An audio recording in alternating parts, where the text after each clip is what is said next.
subscribe our channel, click on the bell to notify new videos.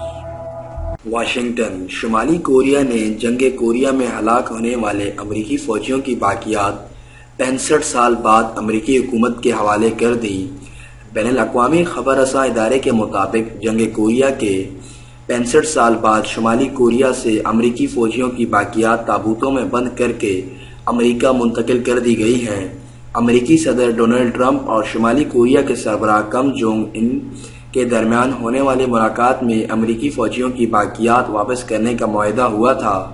ہلاک فوجیوں کے تابوتوں کو اقوام متحدہ کے جھنڈے میں لپیٹا گیا ہے۔ یہ باقیات امریکہ روانہ کرنے سے قبل جنوبی کوریا کے شہر اوسان میں تقریب منعقد ہوئی، جس میں امریکہ، اقوام متحدہ اور جنوبی کوریا کے 500 اراکین نے شرکت کی۔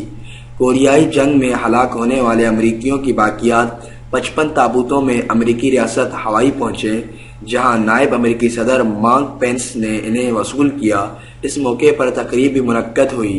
1950 سے 1953 تک شمالی کوریا اور جنوبی کوریا کے درمیان جنگ ہوئی تھی۔ اس جنگ میں شمال کو چین اور سوویت یونین جبکہ جنوب کو امریکہ کی حمایت حاصل تھی۔ پہلے کوریا ایک ہی ملک تھا جس پر 1910 سے 1945 تک جاپان نے حکومت کی۔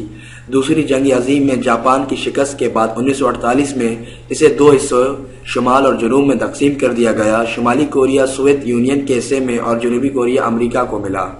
اس کے نتیجے میں شمالی کوریا پر کمیونسٹ نظریات کا غلبہ رہا۔ ان دونوں عالمی طاقتوں کے درمیان چپکلش شروع ہوئی، جس کا نتیجہ جنگ کی صورت میں نکلا، جس میں 12 لاکھ افراد ہلاک ہوئے، جن میں 35,000 سے زیادہ امریکی فوجی بھی شامل تھے۔ اس جنگ کے نتیجے میں کوریا کی دونوں ریاستیں مکمل طور پر تباہ و برباد ہو گئیں۔